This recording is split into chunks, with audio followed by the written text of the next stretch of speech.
네, 여러분 반갑습니다.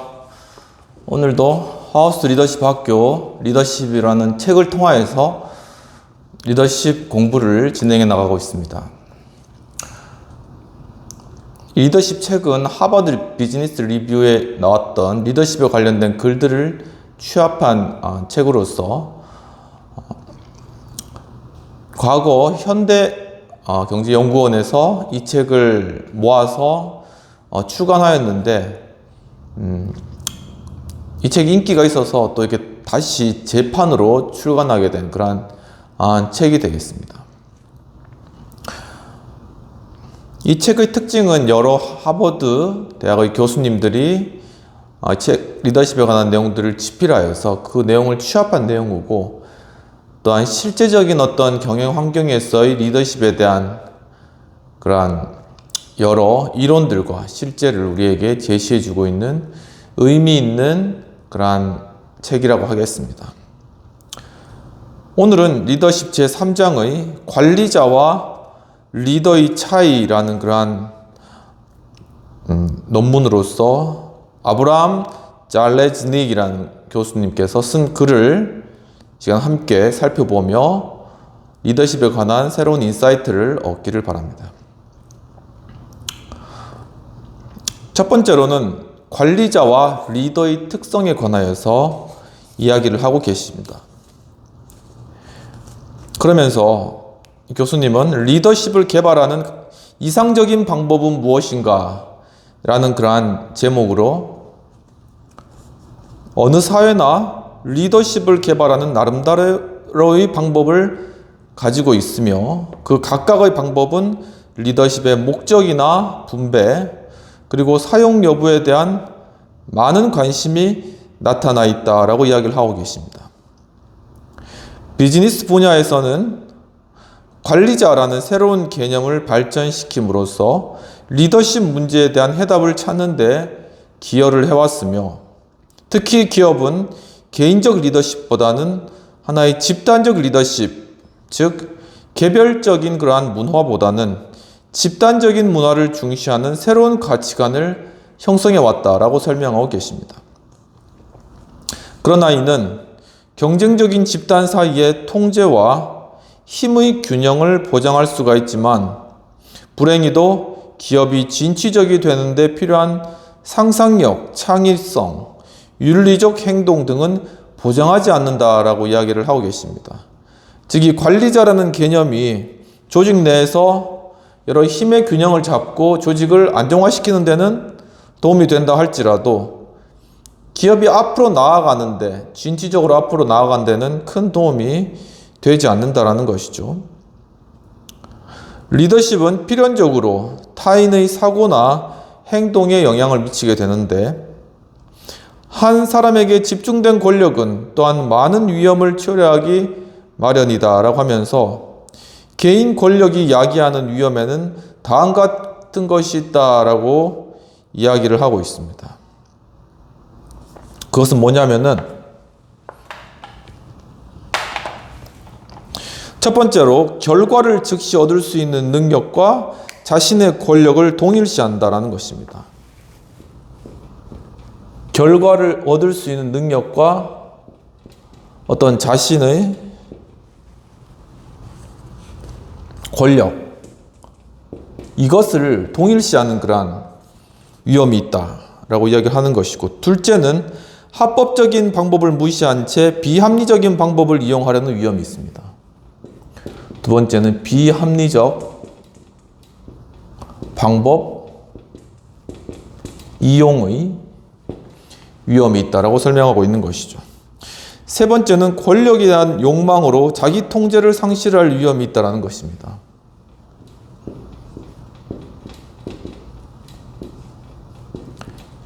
이것이 조직 내에서 권력을 가진 사람들이 빠지게 될 그러한 위험성이다라고 설명하고 있는 것이죠. 이런 위험들을 방지하기 위해 집단적 리더십이나 관리를 위한 윤리가 개발되었으며, 따라서 대규모의 조직은 대체로 보수적인 문화를 유지하고 있다는 것이죠.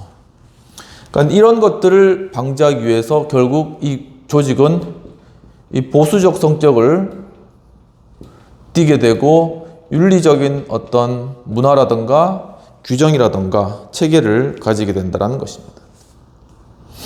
록펠러 3세도 제2의 미국 혁명, The Second American Revolution이라는 글에서 조직의 보수성에 대해서 조직은 자기만의 고유한 논리와 타성에 길들여진 시스템이다 라고 이렇게 설명을 하면서, 따라서 위험에 도전하거나 새로운 방안을 모색하기보다는 이미 증명된 안전한 방법을 선호한다 라고 설명하였다는 것이죠.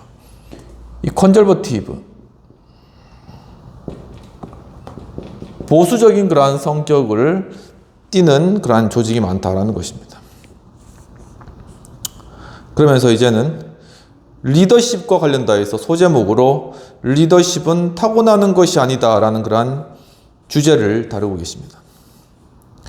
관리 문화는 합리성과 통제를 강조하는데, 관리자가 목표, 자원, 조직 구조, 사람 등 어느 것을 지향하든지 결국 관리자는 문제를 해결하는 사람이고, 관리자는 해결되어야 할 문제들이 무엇인가 라는 그런 질문들을 하고, 사람들은 계속 조직에 공헌하도록 하는 최선의 방법은 무엇인가 등의 문제를 제기한다라는 것이죠.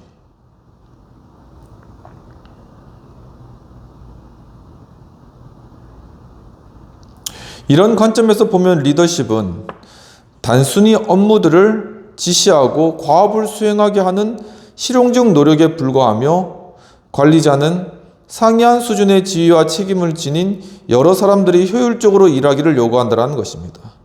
그러니까 이 말이 무슨 말이냐면, 리더십을 관리적 차원에서만 보았을 때는 하나의 조직을 잘 시스테매틱하게 조직적으로 운영되게 하는 하나의 실용적인 그러한 기술에 불과하다라는 것을 이야기하고 계신 것입니다. 관리자가 되기 위해서 천재이나 영웅일 필요는 없지만 인내, 그리고 강인함, 근면, 지능, 분석력 등이 필요한데, 그리고 무엇보다도 상대방을 포용할 수 있는 관용과 호의가 중요하다. 관용, 그리고 호의. 한마디로 약간 그레이스풀한 그러한 면이 필요하다. 약간 어떻게 보면 품는 마음이죠. 사람들을 품어야지 리더십이 행사가 되고 사람들을 통합해 나갈 수 있는 것입니다. 한편 사람들은 리더에 대해서 신비스러운 모습을 떠올리기도 하는데, 그래서 위대한 사람만이 정치나 권력의 드라마의 주인공이 될 수 있다고 생각한다라는 것입니다. 약간 리더십의 신비로운 그러한 면들이 있다라는 것을 이야기하는 것입니다. 여기서 리더십은 뛰어나지만 고독한 사람이 타인을 통제하기 위하여 먼저 다시 자신을 통제해야 하는 일종의 심리극이라고 보았습니다. 리더십에 대한 이러한 기대는 리더십을 타인을 관리하는 것이라는 현실적이면서 매우 중요한 개념과 큰 대조를 이루고 있다라고 하는 것이죠. 이에 대해 두 가지 문제를 제기할 수가 있습니다. 첫째는 리더십은 단순히 어린 시절부터 나타나는 훌륭한 부모에게 물려받은 신비스러운 개념인가? 이제 리더십의 개념에 관해서, 이 리더십은 하나의 타고나는 신비스러움인가? 일종의 카리스마인가? 이 카리스마를 타고난 사람이 리더십을 가지고 있는 것인가? 부모로부터 물려받은.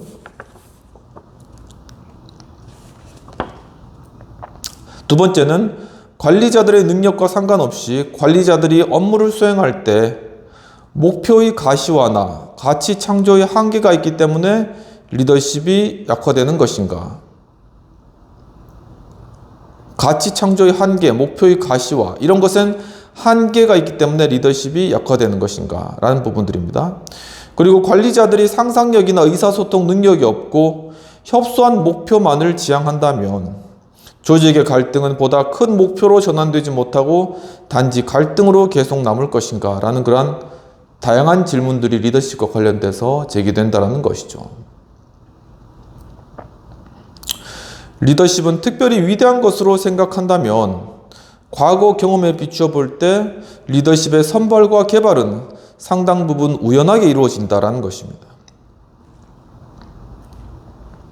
위대한 리더를 훈련하는 방법에 대해서는 알려진 것이 거의 없으며 단순히 우연에 의존한다는 것 이외에도 유능한 관리자에 대한 필요와 위대한 리더에 대한 갈망 사이에는 많은 문제점이 있다는 것입니다. 결국 제기하고자 하는 것은 무엇이냐면 이 리더십과 그리고 이 관리자 이 두 개에 대한 조직의 그러한 요구들이 상충되게 모순되게 일어나고 있다는 문제 제기를 하고 계시는 것입니다.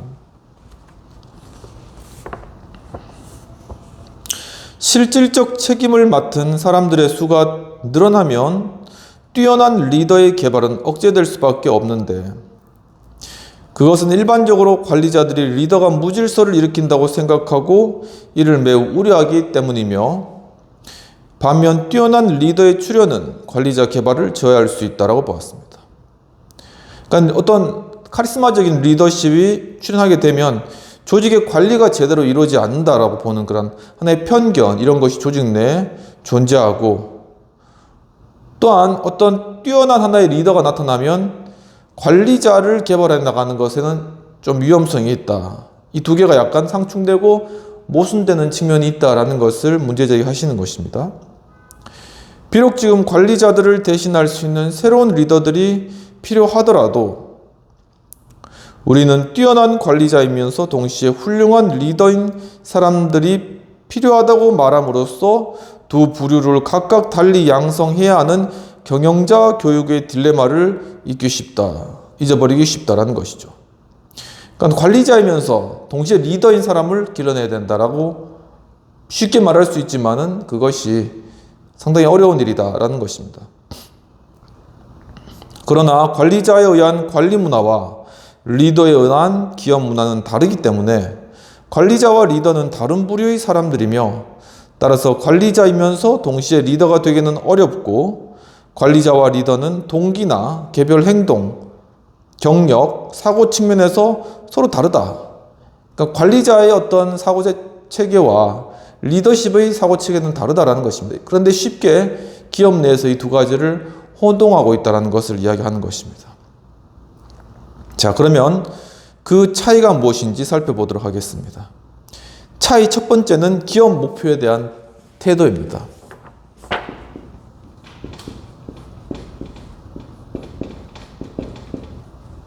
이 기업 목표에 대한 태도 자체가 리더십과 관리자가 다르다라는 것입니다. 관리자들은 목표에 대해 자신의 감정을 기꺼이 표현하기보다는 객관적인 태도를 보이는데 관리 욕구는 자신의 욕구보다는 조직의 필요성에 의해서 나타나고 조직 역사와 문화도 깊이 스며 있다라고 하는 것이죠. GM의 회장이었던 프레드릭 도너는 GM의 제품 개발에 대해 이야기하면서 목표에 대한 태도를 설명했다고 합니다. 시장 상황에 대처하기 위해서는 적합한 제품을 적시에 적정한 양으로 제공하기에 앞서 우선 고객들의 욕구 변화를 인식해야 된다. 우리는 신뢰할 수 있는 품질과 뛰어난 디자인을 가지고 경쟁력 있는 가격으로 판매할 수 있는 제품을 생산하기보다는 고객의 욕구를 충족시키는 것이 우선되어야 한다는 것이죠. 즉 우리가 만들고 싶은 자동차를 설계해서는 안 되고 고객들이 사고 싶어하는 자동차를 만들어야 하는 것이다 라고 이야기를 하였다는 것입니다. 고객 중심인 것이죠. 무엇보다 아무리 잘 만들어도 고객이 필요 없으면 다 필요 없다는 것입니다. 그러나 이 말은 소비자들의 취향과 선호가 어느 정도 기업이 만든 제품으로 말미암아 발생한다는 사실을 강조하는 이야기다라는 것이죠. 그러니까 좋은 제품을 만들고 홍보하면 그만큼의 어떤 수요도 창출된다라는 적극적인 의미를 강조하고 있다라는 것입니다. 실제로 소비자들은 제품 디자인이나 광고, 판촉 등을 통해 비로소 그들의 욕구를 알게 되는 경우가 있다는 것이죠. 폴라로이드 카메라는 사진을 찍고 나서 가급적 빨리 사진을 보려는 소비자의 욕구에 적절히 대응함으로써 성공했다고 알려져 있으나 당시 사람들이 사진 찍기를 좋아한다고 해서 사진이 즉석에서 현상되는 것까지 원했던 것은 아닌데 에드윈 랜드가 소비자들의 욕구를 정확히 파악하여 폴라로이드를 만들었다기보다는 다만 자신이 지닌 기술, 빛의 분극화를 제품화했는데 이것이 소비자들의 욕구를 증대시키고 자극했다는 것이 보다 더 적절한 설명이다라는 것이죠. 그러니까 제품을 잘 만들고 이 폴라로이드 같은 사진기를 좀 독특한 걸 만들어서 이렇게 찍다 보니까 사람들이 저걸 보고 나도 갖고 싶어 하는 그런 욕구를 새롭게 창조해 나가는 그러한 일들이 났다는 것입니다. 폴라로이드 사례는 리더가 목표에 대해 어떻게 처신해야 하는지를 가르쳐 주는데 리더는 단순하게 아이디어에 대응하기보다는 이를 구체적화시킴으로써 능동적으로 행동해야 하며 리더는 목표에 대해 개인적이고 능동적인 태도를 가진다. 리더의 특징은 기업 목표에 대해서 능동적 태도 가진다라는 것이죠. 그리고 어떤 개인적인 태도도 가진다라는 것이죠. 이것이 바로 리더의 목표에 대한 태도라는 것입니다. 리더는 분위기 변화, 기대감 고양, 구체적 목표 수립 등을 통해 기업이 나아가야 할 방향을 결정하는 데 영향을 주게 되고 이러한 영향력은 바람직하고 가능하고 필요한 것에 대한 사람들의 사고방식을 변화시켜 나간다. 그러니까 사람들의 욕구만 따라서 만드는 것이 아니라 이 제품이나 이런 어떤 새로운 상품들을 개발해 나가면서 사람들의 사고방식을 변화시켜 나가는 굉장히 적극적인 그러한 부분들이죠. 그러한 것들까지 이루는 것이다. 이것이 바로 리더의 목표이다 라고 설명하고 있는 것입니다. 그렇다면 두 번째의 리더와 관리자의 차이에 대해서 두 번째는 바로 업무의 개념이 되겠습니다. 업무의 개념. 관리자들은 업무를 전략 수립이나 의사 결정에 도움이 되도록 아이디어와 사람들의 결합하는 그러한 과정이다 라고 이렇게 생각하고 있는 것이죠. 관리자들은 상대방과의 이해관계를 분석하거나 모순된 문제가 드러날 때 해결 방안을 계획하고 조직 내 긴장을 완화시킴으로써 업무 과정에 도움을 주며 이러한 과정들 중에 관리자들이 사용하는 전술은 유연하고 교섭과 협상을 하면서 다른 한편으로는 보상과 처벌 또는 기타 강제적인 방법도 함께 병행해 나간다는 것입니다.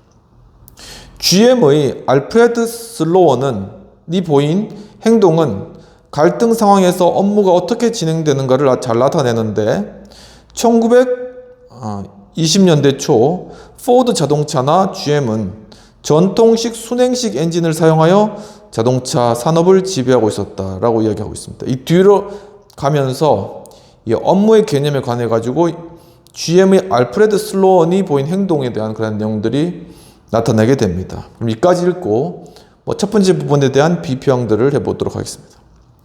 필자는 미국 내 리더십의 이미지와 보수적 조직 분위기를 언급하면서 집단적 리더십 혹은 리더십의 윤리성의 필요성을 잘 부각시키고 있는 것으로 보여집니다. 또한 관리자와 리더의 차이점에 대해서 인식하면서 관리자와 리더십 모두 양성해 나가는 것에 대해서 딜레마를 지적하고 구체적 사례를 제시하고 있습니다. 토의 내용입니다. 우리의 기업 현실 속에서 리더십을 양성할 수 있는 분위기가 조성되어 있는가? 리더십 행사로 인하여 조직이 받을 수 있는 저해 혹은 위험 요소는 무엇이라고 생각하는가? 이것을 방지할 수 있는 효과적인 방법에 대한 내용입니다. 우리 조직 분위기, 우리 기업의 분위기는 가능하면 관리자를 생산해 나가는 그러한 분위기이지 리더십을 양성해 나간다는 그러한 분위기는 아닌 것 같습니다. 그래서 모든 기업 내 사람들이 자신이 하고 있는 그 일에 안주하기 쉽고 또한 연차에 따라서 올라가는 그러한 직급 체계를 따르기를 원하는 것이 안정성을 추구하는 그러한 기업 문화라는 것이죠. 하지만 지금은 많이 또한 달라져서 어떤 새로운 도전인과 또한 그것에 대하여서 그에 적합한 조직 문화를 또한 만들어내가고 그것을 변화시켜 나가는 그러한 경우도 많이 있는 것 같습니다.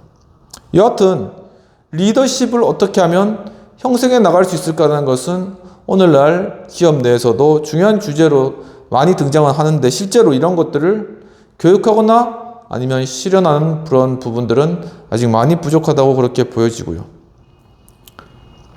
또한 이 리더십의 어떤 행사로 인해서 조직 내에서 어떤 피해나 아니면 혹은 어떤 손해들을 입혔을 때는 이제 리더십의 어떤 양성, 교육 이러한 분위기들이 다 싸그라드는 것이죠. 예를 들면 한 카리스마적 리더가 어떤 행위를 하다가 큰 손해를 일으켰다거나 아니면은 직원들 간에 큰 어떤 불화가 났다거나 이러면은 이제 그런 좀 튀는 사람 일종의 그 튀는 사람들에 대해서 모난 돌이 정맞는다고 상당히 조직 내에서 그렇게 썩 반기는 그런 분위기가 아니라는 것입니다. 하지만 보다 더 유연성이 있고 다양성이 큰 조직은 이러한 어떤 독특한 리더십까지 다 포용하면서 이제 나아가는 그러한 어떤 조직인 것이, 그리고 그러한 조직이 지금 다양성을 중시하는 그런 21세기 4차 산업혁명 시대의 기업 조직 문화에 좀 더 적합하다. 왜냐하면 이러한 리더십이 있어야지 하나의 창조력이 그 가운데서 발생되는 것이거든요. 그래서 새로운 창조력과 새로운 제품들을 통해서 소비자에게 대응하기 위해서는 이러한 리더십을 포용하고 또한 리더십을 길러내고 양성한 그러한 부분들이 인사 노무적으로도 굉장히 필요한 그러한 측면이 있다라는 것입니다. 그래서 보통 이제 직무교육을 의무적으로 많이 하는데 대부분 직무교육이 뭐냐면은 예를 들면은 직장 내 괴롭힘이라든가 성폭력에 관한 그러한 내용이라든가 아니면 개인정보에 대한 다 부정적인 거예요. 다 이거 했으면 안 된다. 이렇게 하면 안 된다라는 것만 계속 주입해서 계속 이제 가르치는 거죠. 장애인 인식 개선, 장애인 차별해서는 안 된다. 다 안 된다라는 교육이에요. 그럼 뭘 조직 내에서 해야 된다, 장려해야 된다, 어떻게 해야 된다, 이런 것들은 사실 이제 커리큘럼상 잘 마련되어 있지 않고 있는 것이 사실인 것이죠. 예를 들면 리더십을 길러야 된다. 조직 내 어떻게 하면 리더십적인 그러한 교육들을 이룰 수 있을까? 어떻게 하면은 좀 더 팀이 화목하게 할 수 있을까? 그런 리더십은 어떤 요소들을 우리가 해야 될까? 이런 부분들에 대한 어떤 교육이나 이런 부분들은 전혀 이루어지지 않고 있다라는 것입니다. 그래서 제 생각에 좀 팀장급 내에서는 이 리더십에 대한 교육과 또한 그것들을 통해서 조직 구성을 어떻게 잘 이루어가고 리더십을 발휘할 것인지 또한 조직의 창의성을 발휘할 것인지에 대한 그러한 고민과 그러한 투자와 그러한 교육 과정도 좀 필요하지 않을까라는 그런 생각이 되게 되는 부분들입니다. 여기까지 하고 다음 부분으로 넘어가서 이 GM의 알프레드 슬로원이라는 분에 대한 그러한 내용들을 한번 살펴보면서 실제적인 예들을 다뤄보도록 하겠습니다.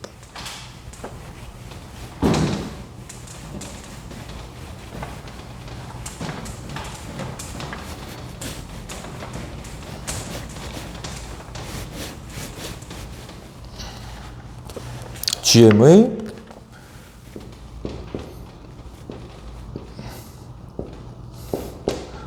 알프레드 슬로안이라는 그런 분의 예시입니다.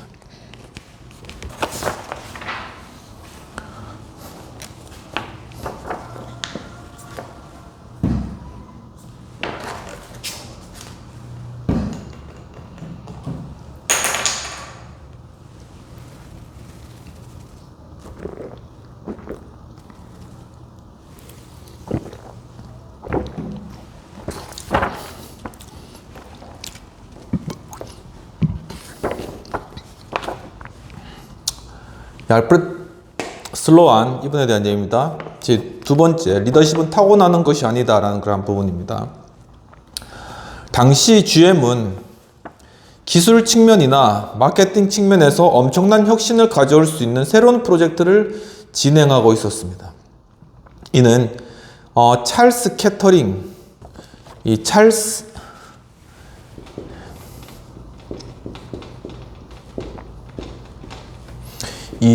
캐터링이라는 사람이 GM에 이제 다녔는데 그에 의해서 진행되던 공냉식 구리 엔진 설계입니다.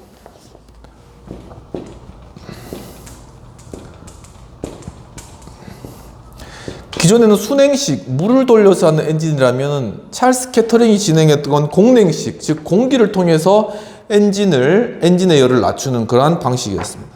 좀 혁신적인 것이었죠.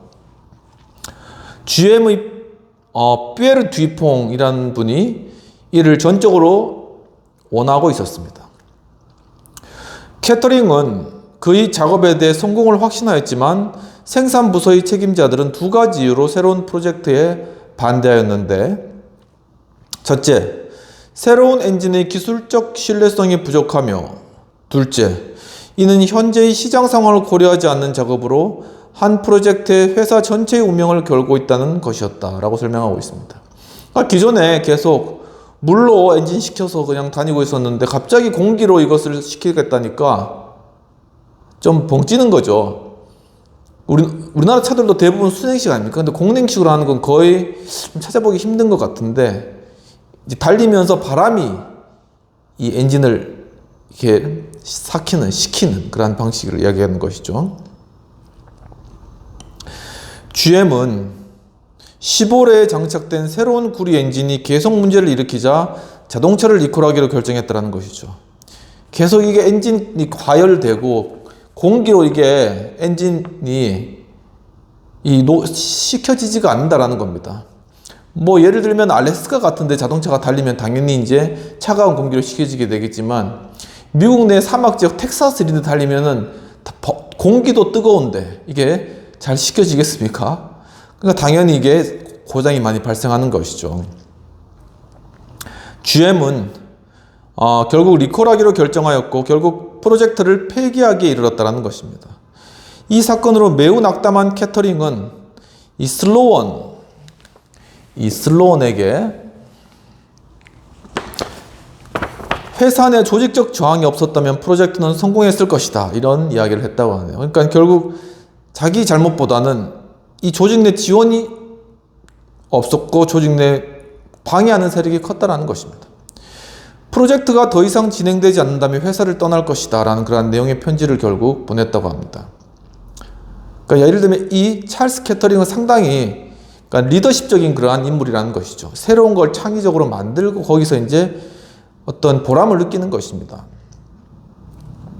슬로원은 캐터링이 너무 실망해서 GM을 떠나려고 한다는 것과 새로 개발된 엔진에 대한 생산부서의 강한 불만, 그리고 캐터링에 대한 듀퐁의 신뢰에 대해서도 잘 알고 있었으며, 슬로우는 자신도 2년 전에 캐터링에게 보낸 편지에서 그에 대한 신뢰를 표명한 적이 있었다.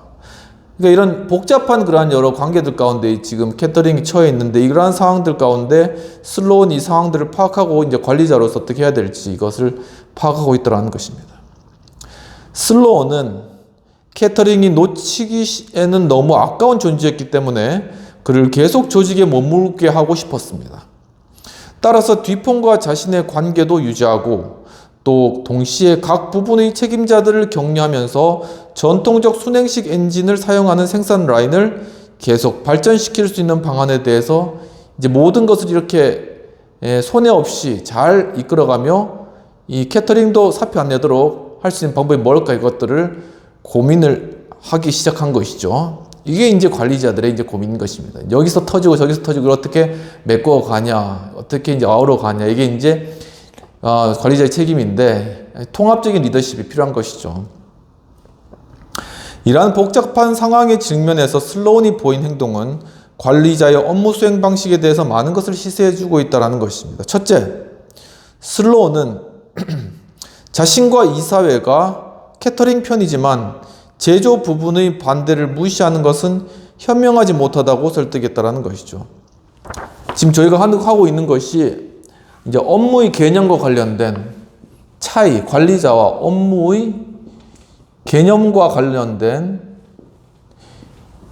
관리자와 리더의 차이에 관해서 지금 이야기를 하고 있는 것입니다.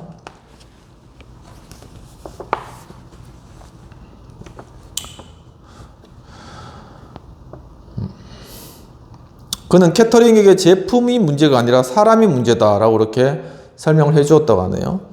둘째는 새 엔진의 설계, 생산, 마케팅 등 모든 기능을 통합하는 새로운 부서를 만들어서 이를 중심으로 조직을 재편하는 것을 제안했다라는 것입니다. 이제 그런 식으로 하면서 이제 이 찰스 캐터링을 붙잡는 것이죠. 그러나 이 방법 역시 캐터링을 회유하려는 노력만큼이나 애매하게 보였으며 이에 슬로우는 이렇게 이야기했다고 하는데, 나의 계획은 캐터링에게 독자적인 권한을 주고 구리 냉각식 자동차 부서와 같은 독립적 운영 부서를 만들게 하는 것이다. 캐터링은 제조상의 기술 문제를 해결하기 위해 수석 엔지니어와 생산 스텝을 직접 지명할 수 있었다라고 기술하였습니다. 이런 방식으로 해서 이 캐터링이 사표 내는 것도 맞고 또 순행식 엔진 개발이 계속되게 이루어지면서, 그러니까 일부 약간 공랭식 개발할 수 있는 그런 여지를 남겨둔 것이죠. 이게 아주 탁월하게 조직을 통합적으로 이렇게 나가는 어떤 슬로운의 어떤 지략이었다라는 것을 보여주는 것입니다. 슬로우는 캐터링에게 관리 책임을 지우게 될 이 해결책이 실질적인 성과를 얼마나 낼 수 있는지에 대해서는 중요하게 생각하지 않았는데, 다만 그는 뒤폰과 자신 사이의 갈등을 줄이기 위해 이 계획을 이용했으며, 슬로운이 제시한 관리적 해결책은 상대방의 선택폭을 축소하는 그러한 방법으로 감정적 표현을 억제하고 단지 하나의 선택만을 하도록 하는 것이었다. 그러니까 거기서 막 슬로운이 감정을 표현하는 것이 아니라 찰스 캐터링이 할 수 있는 그러한 바운더리 범위를 줄인 거예요. 그래서 찰스 캐터링이 조그만 어떤 연구실, 어떤 조그만 데서 자기 나름대로 공랭식 그 엔진을 만들어가면 이제 연구 개발해 나가면 거기서 잘 지내라. 이렇게 이제 관리자로서 바운더리를 제한해버린 것이죠. 그러니까 이 캐터링도 나름대로 자기 원하는 것, 공랭식 엔진을 개발할 수 있고, 또한 나가지도 않고, 또한 이 사람을 뒤에 밀고 있는 그 회사의 뭐 CEO 정도는 듀퐁과의 관계도 나빠지지도 않고, 그러니까 여러모로 좋은 겁니다. 그렇게 관리자로서 탁월하게 이 문제를 해결해 나갔다는 것입니다. 슬로우는 그의 메모를 통해 듀퐁에게 우리는 오늘 아침 캐터링과 매우 진지하게 그 일에 대해 논의했고 결국 그는 모든 것에 동의했다. 캐터링은 우리 제안에 수긍하는 것 같았고 그런 방법으로 성공할 수 있다고 확신하게 되었다라고 말했답니다. 결국 이 사실을 듀퐁에게 말하고 듀퐁과 자신의 어떤 관계도 잘 설정을 한 것이죠. 제일 어깨는 지략가로서 이 GM 내에서 문제 해결을 잘 해나간 그런 케이스에 해당하는 것입니다. 슬로우는 상대방에게 무엇인가를 주는 것처럼 보이지만 오히려 그들의 선택폭을 제한하는 구조적 해결책을 제시한 것이죠. 그러니까 이 캐터링 입장에서는 하나의 자신의 연구할 수 있는, 관리할 수 있는 하나의 파트를 받은 거예요. 하지만 어떻게 보면 이 캐터링이 그것을 개발한다고 해서 회사 전체 자동차 엔진에 관한 영향력은 다 제한되는 것이죠. 그냥 그 자기가 한 것에 대해서 바운더리가 제한되는 거예요. 하지만 캐터링은 자기가 구리 그 공랭식 엔진을 또 연구 개발할 수 있어서 좋은 거예요. 그러니까 누이 좋고 매부 좋고 회사 전체 좋고 캐터링도 좋고 안 나가고 또 이 슬로운과 듀폰과의 관계도 나빠지지 않고, 그러니까 아주 합리적인 그런 관리자로서의 탁월한 결정들을 해나간 것이죠.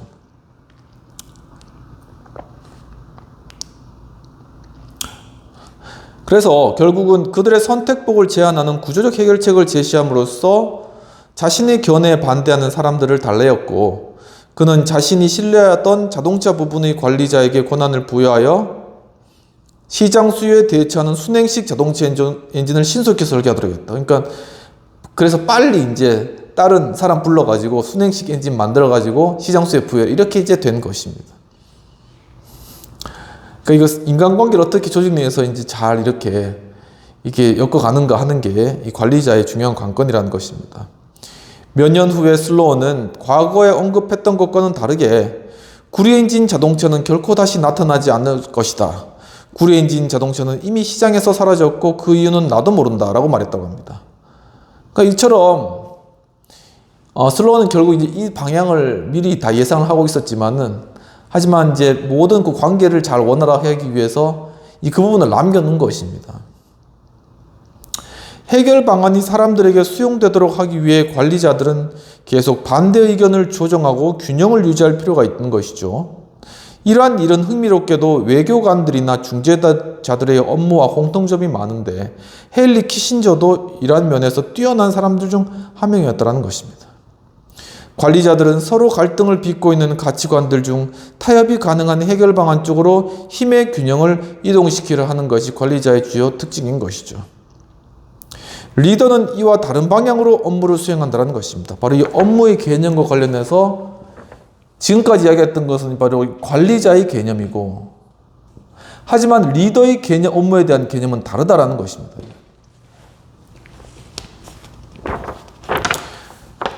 관리자는 선택을 제안하는 데 비해서 리더는 장기간 끌어온 문제를 해결하는 데 있어서 새로운 접근 방법을 개발하고, 또한 새로운 선택을 제안하며, 리더는 사람들을 분할하게 할 수 있도록 자신의 아이디어를 이미지화해야 하며, 그리고 그런 이미지가 구체화될 수 있는 기회를 많이 만들어야 한다는 것입니다. 그래서 그 예로서 케네디 대통령의 짧은 재임 기간을 살펴보면 리더의 업무에서 나타나는 열정이 그의 장단점과 많은 연관이 있다는 것을 알 수 있다는 것이죠. 뭔가 일단은 감정적이고, 리더들은 또한 어떤 거기에 열정이 있다는 것입니다. 케네디 대통령은 취임사에서 우리가 강하든지 약하든지 자유의 번영을 위해서는 어떠한 대가나 부담도 치를 것이다 라고 이야기를 했다고 합니다. 고통을 감내하면서 우방을 지원하고 적에게 반대할 것이라는 사실을 모든 국가는 알아야 한다라고 이야기했다고 하네요. 그러니까 어떤 그 안에 감정이 실려 있고, 어떤 새로운 그러한 문제 해결 방안이 있고, 그것을 추구해 나가는 것이 리더십이라는 것입니다. 그럼 여기까지 하고 비평 및 토의되는 그러한 내용들을 살펴보도록 하겠습니다. 오늘 교수님은 GM에서 찰스 캐터링이 새로운 구리 엔진을 장착하는 것과 관련하여 GM이 리콜을 하면서 많은 실망을 느끼고 이 찰스 캐터링이 그만두려고 하였을 때 슬로운이 관리적 해결책을 제시하면서 상황을 역전시킨 예와, 또한 헨리 키신저의 외교적 행위에서 갈등을 조절한 점 등을 제시하며 리더 역할을 잘 밝히고 있는데, 갈등을 해결하는 리더로서 갖춰야 할 자질이나 모습이 있다면 이러한 것들이 하나의 토의의 제목으로 제시해 보았습니다. 이러한 부분들과 관련돼서 이제 이 책에서는 이 관리자였던 조직을 통합적으로 운영하면서 하나의 업무 범위를 제한하는 그러한 방식을 하나의 관리 영역에 속한 것으로 보았는데, 좀 제 생각은 이것을 하나의 리더십적 과정에서도 해석해 볼 수 있다고 생각합니다. 밑에 있는 이 리더십이 이야기하는 것은 하나의 변혁적인 그런 하나의 리더십이라면은, 이 관리자 측면의 그러한 리더십은 하나의 통합적인 리더십이라고도 볼 수 있지 않을까라는 것이죠. 조직을 통합해 나가고 상황을 조정해 나가며 균형을 잡는 것 역시 리더십의 하나의 모습이다 라는 것이, 특히나 조직이 커질수록 그러한 부분들이 잘 드러나는데, 이것이 이렇게 갈라진 것이 아니라 하나의 리더십 측면 안에서 각 성격이 다른 부분들로도 설명할 수 있다 라는 것을 우리가 생각해 볼 수 있다는 것입니다. 그러면 여기까지 하고, 세 번째로 하나의 관리자와 리더의 차이에 있어서 인간관계의 태도와 같은 그러한 부분들을 중심으로 한번 살펴보도록 하겠습니다. 먼저 케네디의 그러한 예들을 살펴보고, 그 다음에 인간관계에 대한 태도에 있어서 리더와 관리자가 어떻게 차이가 있느냐 하는 부분들을 살펴보도록 하겠습니다.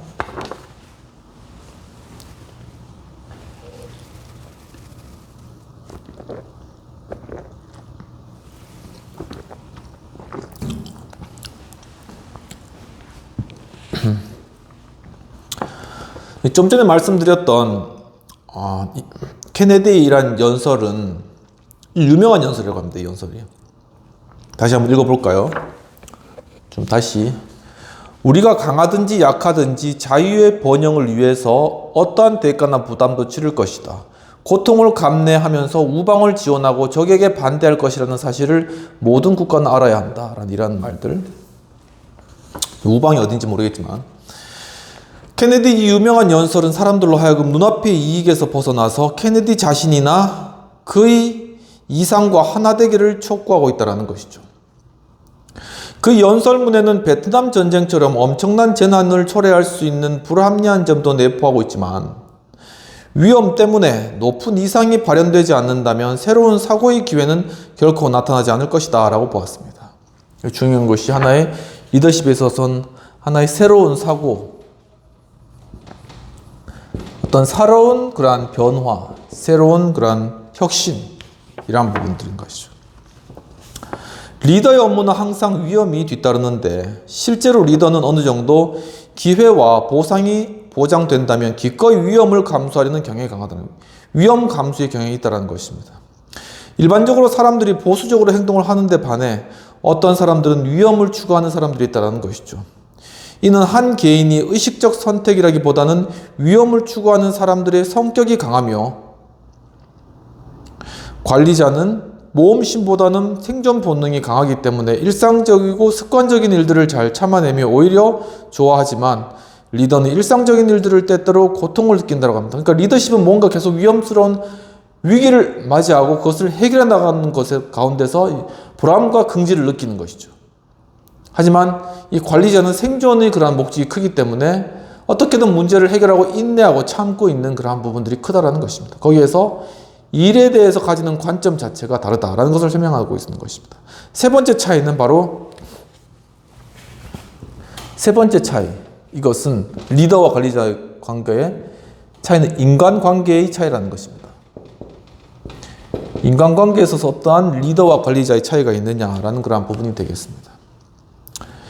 인간관계에 대한 태도는 관리자는 사람들과 일하기를 좋아하며 독단적인 행동을 회피하는데 이는 단독 행동에 대한 어떤 불안감 때문이며 뭔가 혼자 하면은 불안한 거예요. 필자는 몇 년 전 심리적 측면이 개인의 경력에 미치는 영향에 관해 연구한 적이 있다고 합니다. 교수님께서 관리자의 중요한 특성은 함께 일하고 협력할 사람을 찾는 욕구가 강하다라는 것입니다. 어디에 있든지 누구를 데려와서 함께 이렇게 일을 해야 될 그런 욕망이 크다라는 것이죠. 근데 여기서 이제 재미있는 예가 나옵니다. 예를 들어 관리자들에게 할 사람이 있는 그림, 관리자들에게 한 사람이 이렇게 서 있는 그러한 그림을 어떤 그림이냐면은 바이올린을 이렇게 바라보고 있는 하나의 소년, 그 그림입니다.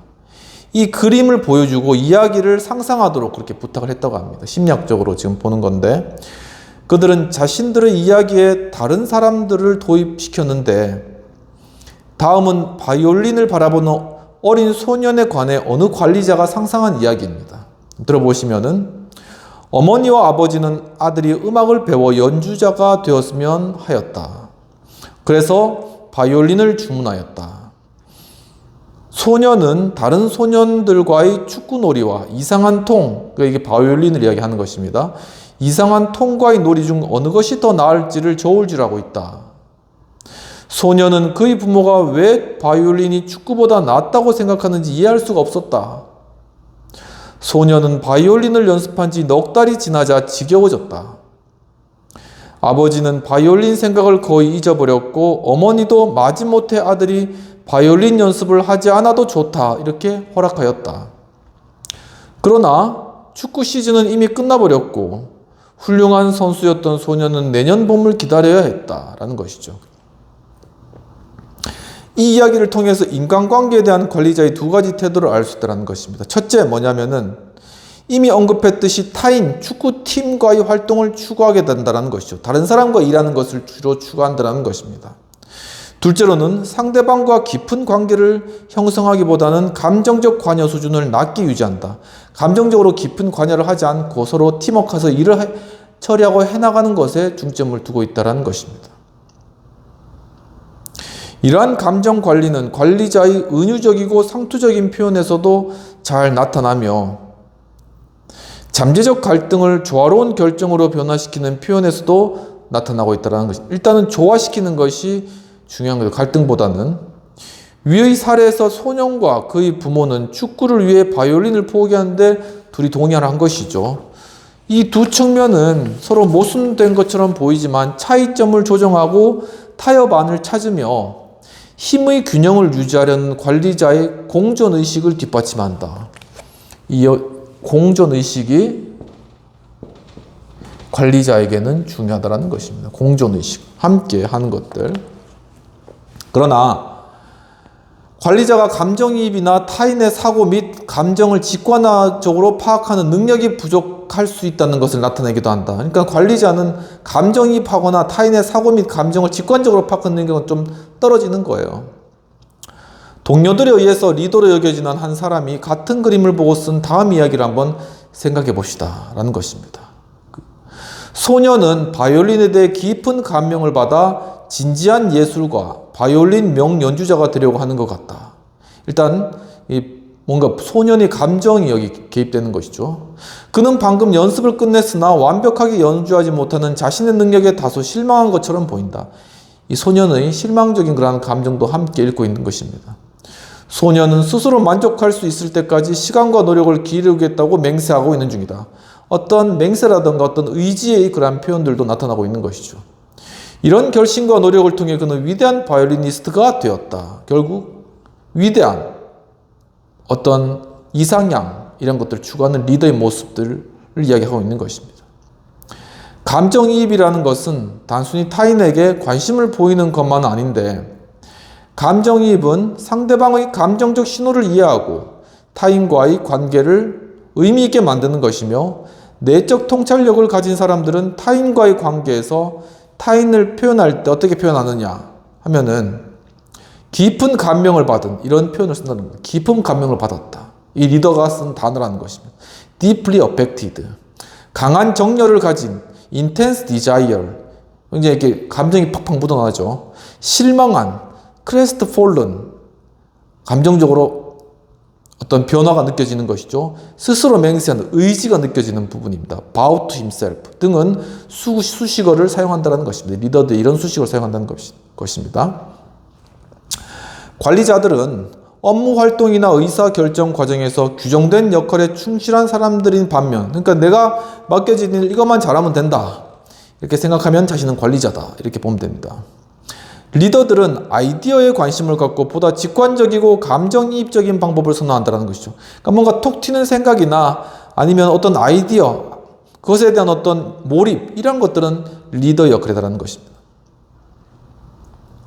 그래서 관리자와 리더의 특성은 관리자의 경우 어떻게 일이 수행되는가에 관심을 가진다. 이걸 어떻게 일을 해서 처리해 나갈 것인가, 넘길 것인가에 관심이 있는데 리더는 일과 의사결정이 구성원들에게 과연 무엇을 의미하는가에 관심을 갖는다는, 이 일을 통해서 우리 구성원들은 과연 무엇을 얻게 되는가, 이 구성원 중심으로 바라본다는 것이죠. 일 자체도. 이렇게 봤을 때 리더십이 상당히 좀 긍정적이다라는 부분들을 알 수 있을 것 같습니다. 최근 관리자들은 게임 이론을 통해 의사결정이 두 가지 유형, 즉 승자와 패자가 있는 상황, 제로섬 게임이나 모두가 승자가 되는 상황 중 하나라는 개념을 도입했는데 이게 게임 이론이라는 것입니다. 관리자들은 사람들 간의 차이를 조정하고 힘의 균형을 유지하는 과정 중에 하나로 승자와 패자가 있는 상황을 모두가 승자가 되는 상황으로 전환시키려고 노력한다. 그러니까 윈윈 전략을 쓴다는 것입니다. 관리자는 모든 사람이 잘 되는 쪽으로 결정하는 것이 가장 합리적이고 현명한 결정이다.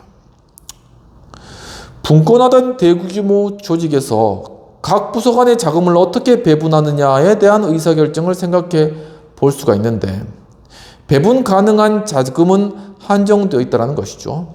따라서 한 부서가 많이 가져갈수록 타 부서가 이용할 수 있는 자금은 적어지는데 관리자는 이를 인간관계에 영향을 미치는 것처럼 이를 상황의 전환 문제로 보는 경향이 있다는 것이죠. 상황이 전환, 즉 승자와 패자 상황처럼 보이는 것을 어떻게 모두가 승자가 되는 상황으로 전환시킬 것인가, 관리자는 이렇게 생각한다는 것입니다. 그러니까 이 돈을 어떻게 하면 잘 분배해서 누구도 이렇게 패자처럼 느끼지 않고 다 승자처럼 느껴서 이것을 잘 배분하면, 그래서 결국은 조직을 잘 운영해 나가고 일을 어떻게 잘 처리해 나갈까, 이 관점으로 관리자는 생각한다는 것입니다. 이러한 관점에서는 몇 가지 사실을 알 수 있다고 하는데, 첫 번째는 관리자는 사람들의 관심을 구체적 내용이 아니라 절차에 집중시킨다. 절차만 잘 되면 되는 거, 그 행정적인 어떤 그런 공무원 스타일, 행정 스타일 이런 것이죠. 따라서 사람들이 어떤 결정을 내리느냐가 아니라 어떻게 결정하느냐를 좀 더 중요한 문제로 생각하게끔 만든다는 거예요. 어떻게 민주적인 절차를 거쳐서 투표를 통해서라든가 아니면 적합한 결제 라인을 통해서 문제가 해결되었는가, 이것이 중요하다는 것입니다. 일단 어떤 문제를 중요하다고 생각하여 의사결정 원칙을 수립하는 과정에 참여했으면 어떤 결과가 나오더라도 이를 지지하고 스스로 규정한 원칙을 신뢰하기 때문에 지금은 손실을 가져왔지만 다음에는 이익을 남길 수 있다고 생각합니다. 절차가 잘 되었으면 그것이 자기가 원하는 결과가 아니더라도 거기에 승복할 수 있다는 것이죠. 그리고 절차가 잘 되기 때문에 나중에는 잘 될 거야 이렇게 생각한다는 것입니다. 둘째로 관리자는 메시지 대신 신호, 시그널을 사용한다는 것입니다. 그래서 부하들과의 간접적인 의사소통을 하는데 메시지는 확실한 의사표현이잖아요. 어떻게 해, 어떻게 뭘 해, 이렇게 좀 위압감도 느껴지고 확신의 메시지인데, 이 신호는 여러 가지 함축적인 의미를 내포하고 있다는 겁니다. 그러니까 신호, 손가락 표시를 한다거나 뭐 이런 식으로 해서 신호를 줘서 애매모호하게 알려준다는 것입니다. 자기 빠져나갈 거라는 길들을 좀 만드는 거죠. 따라서 불명확하고 재해석이 불가피하기 때문에 사람들을 혼란에 빠뜨릴 수 있는 염려가 있다는 것입니다. 반면에 메시지는 설명을 듣지 않고도 직접적인 결과를 알 수 있다는 거예요. 어떻게 해 하면은 그 결과를 설명을 잘 안 들어도 그 결과치가 눈에 선이 들어오는 것이죠. 그러나 단정적인 결론이 일부 구성원들에게 거부감을 불러일으킬 수 있기 때문에 이러한 방식의 메시지는 관리자들은 꺼려한다는, 됐으면 약간 두리뭉실하게 사람 감정 안 건드리게, 그러면서도 일은 좀 추진되게, 이런 식으로 이제 신호를 통해서 일을 한다는 것이죠. 따라서 관리자들은 이기고 지는 것에 대한 문제를 확실히 파악할 수 없는 신호를 선호한다라는 것입니다. 세 번째입니다. 관리자들은 시간을 중요시하게 생각한다는 것이죠. 그래서 관리자들은 시간이 경과하고 주요 결정이 지연되면 승자 아니면 패자가 될 수밖에 없는 절박한 상황에 대해서 저절로 타협이 이루어진다는 것입니다. 원래의 게임이 새로운 상황들로 대체된다고 생각하며 타협한다는 것은 게임의 평가 방식에 따라 이긴 것일 수도 진 것일 수도 있게 된다는 것을 의미한다는 것이죠. 결국 이 가운데 시간이 지나면 타협하고 문제를 잘 원만하게 해결하는 것에 중점을 둔다는 것입니다. 물론 관리자들은 다른 구체적 전술을 통해 승패 상황을 모두 승자가 되는 상황으로 전환시키기도 했는데, 그러나 이런 전술들도 의사결정 과정 자체를 중요시한다는 것이죠. 그리고 관리자는 리더보다 과정에 대해서 더 많은 관심, 어떤 과정으로 이 일이 추진되었나에 더 많은 관심을 가진다. 리더는 그 결과치가 뭔가, 이거에 이제 관심을 가지는 것이죠. 중간에 과정이 어떻게 됐든 그게 중요하지 않다는 것입니다. 이런 전술적 이해관계는 이익뿐만 아니라 비용도 수반하는데, 조직이 직접적이고 인간적이라면 관리자는 조직을 보다 효율적으로 만들지만, 관료적이고 또한 정치적이라면 조직을 더욱 비대하고 비효율적으로 만들 수 있는 그런 염려도 존재한다는 것입니다.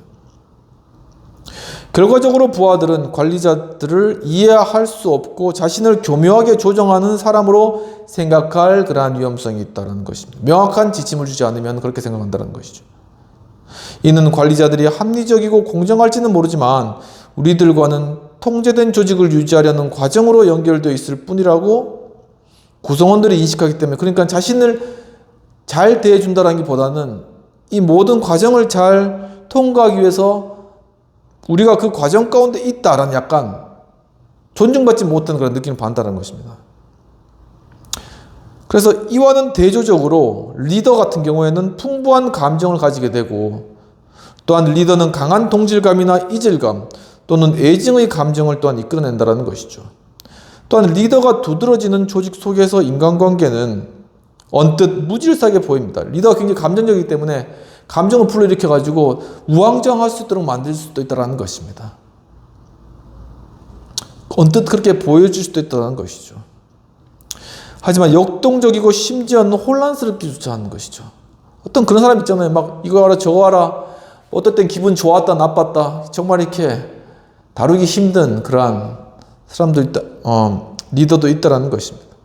그러나 이런 분위기는 조직 내에서 개인적인 동기를 자극하고 뜻밖의 좋은 결과를 가져온다는 것이죠. 그러니까 전혀 의도하지 않았는데 갑자기 푹푹 찌르다가 어떤 툭 하는데 좋은 아이디어나 좋은 결과가 산출되는 이런 경우인 것입니다. 계속 찌르는 거죠. 이게 리더십이. 그러니까 이런 좀 각각의 장단점이 존재한다라는 것입니다. 그럼 비평 및 토의된 내용 살펴보도록 하겠습니다. 필자는 교수님은 관리자와 리더의 심리학적인 차이점을 바이올린을 들고 있는 아이에 대한 그림에 대한 해석으로 잘 구별해내고 있는 것으로 보여지며 리더십은 관리자에 비해 다소 무질서하게 보이지만 감정적이고 역동적인 조직 분위기를 창출하는 점에서 차이가 존재한다. 관리자와 그리고 우리 조직 내에서 그렇다면 관리자하고 리더의 특성을 구분할 수 있겠는가? 우리 조직 운영을 위해서 무엇이 더 필요한 것인가? 대부분 이제 한국도 그렇고 일본도 그렇고 이제 조직 운영, 안정적인 조직 운영을 많이 추구하는 편이에요. 그래서 크게 어떤 그 리더십적인 그런 행위, 카리스마적인 행위는 좀 약간 터부시 되는 그런 경향이 있는 것이죠. 지금까지 많이 그래왔고 특히 공무원 체계라든가 이런 상황에서는 또 그래왔다라는 것입니다. 막 좀 튀는 이야기를 하거나 아니면 사람들이 이렇게 저렇게 막 휘저으려고 하면 상당히 조직 내에서 엉따당하거나 그렇게 될 수가 있죠. 물론 이 조직이 안정적으로 가기 위해서 이제 그런 분위기가 존재하는 건 사실인데, 하지만 간혹 때때로는 정말 리더십이 존재해가지고 이걸 강하게 좀 드라이브하거나 이끌어갈 필요성도 있다는 것입니다. 그러니까 튀는 아이디어라든가 아니면 새로운 그러한 시도라든가 이런 것들이 이 조직을 한 단계 변화시켜 나가거나 아니면 위기에 대처할 수 있는 하나의 그런 분위기가 된다는 것이죠. 그러니까 그런 어떻게 보면 이런 다양성을 인정할 수 있는 조직 분위기, 그리고 또한 그렇게 리더십을 발휘하려고 하는 사람에 대해서 그것을 저지하고만 하는 것이 아니라 잘 어떻게 보면 저지를 하더라도 또 그것을 장려해 나가고 인정해 줄 수 있는 그러한 분위기, 그래서 리더들이 커나갈 수 있는 그러한 분위기는 지금 빠르게 변화하는 그러한 조직 분위기에서 굉장히 필요한 부분들입니다. 그래서 이제 여러 대기업들도 이런 리더십적인 그런 부분들을 많이 개발하면서 그런 적극적인 방식으로 변화를 시도하는 사람들에게 상당히 큰 메리트를 주는 것이죠. 그래서 예를 들면 일정 포션을 그냥 주고, 그러니까 여기서 이제 슬로안처럼 찰스 캐더링에게 준 것처럼 일정한 포션을 주고 네 마음대로 해봐라, 네 마음대로 관리해봐라, 네 마음대로 돈을 써봐라, 이렇게 이제 맡겨주기까지 한다는 것입니다.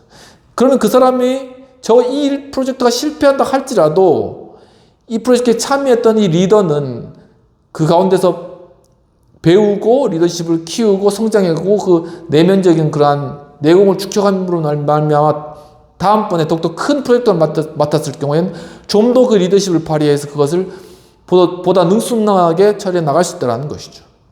그렇게 사람을 키우는 그러한 분위기들이 존재한다는 것입니다. 그럴 때 바로 이 조직이 하나의 미래가 있고 또한 기회가 있다는 것이죠. 우리 하나의 기업뿐만 아니라 우리 정치 현실 가운데서도 한번 살펴보면은 이 젊은 정치인들에게 기회를 줘야 된다는 것입니다. 그래서 그들이 마음껏 한번 이 지역구에 대해서 마음대로 해봐라, 이런 권한이, 그래서 그 톡톡 튀는 아이들을 통해서 이 지역을 정말 새롭게 변화시키고, 물론 좀 실패할 수도 있지만 이런 과정들을 통해서 정치적 리더십을 향상시키는 것이죠. 이와 같이 인재를 키워내는 것은 시간이 필요할 뿐만 아니라 하나의 권한을 위임해주고 그 가운데 자라나갈 수 있는 그런 토양이 마련되어야 된다라는 그런 측면이 오늘 우리에게 시사해주는 바가 크다라고 할 수 있겠습니다. 이와 같이 정말 우리 이제 변화하는 그런 미국 실리콘밸리의 어떤 그런 새로운 그런 도약을 통하여서 애플이라던가 마이크로소프트라던가 뭐 이런 것 지금 이제 또 AI와 관련되어서 새로운 아이디어들이 굉장히 나오고 있지 않습니까? 그러니까 이와 같이 계속 실패하고 도전해 나가는 이러한 것이 정말 하나의 또한 받아들여지고 긍정적으로 보여지는 이러한 그러한 기업 문화로 우리 역시도 탈바꿈해야 될 그러한 변화의 시기가 아닌가. 그리고 우리 정치 현실 가운데서도 이러한 새로운 그러한 물결이 정말 우리를 변화시켜야 될 그러한 시점이 아닌가라는 그러한 생각이 좀 들었습니다. 오늘도 좀 장시간 또 리더십에 관해서 또 함께 나눌 수 있는 좋은 시간 또 함께 해주셔서 감사드립니다. 정말 우리가 계속 이것들을 공부해 나가면서 과연 리더십이란 무엇이고 또한 우리 한국적 상황 가운데서 이것을 어떻게 실현해 나갈 것이며 또한 우리가 각자 있는 그러한 조직 내에서 어떻게 리더십을 발현하는 것들을 통하여서 정말 하나의 우리 가정에 있어서, 작게는 크게 있어서는 우리 국가에 있어서 어떤 변화를 시도할 것인가, 거기서 또한 어떻게 적극적으로 리더십을 발휘하며 나아갈 것인가 하는 부분들을 함께 또한 생각해보고 또한 토의해보고 기회가 된다면 그러한 시간을 했으면 좋겠습니다. 오늘도 또 함께 해주신 여러분 감사합니다. 또 날씨가 많이 좀 더워졌는데 5월 마무리 잘 하시고 6월 또 호국 보훈의 달 또 좋은 시간들 또 잘 맞게 하시고, 또 지금 선거가 진행 중인데 선거도 투표도 잘 하시고, 그래서 참 이 대한민국이 좀 더 안정화되고 앞으로 나아가는 그런 기회가 되었으면 좋겠습니다. 감사합니다.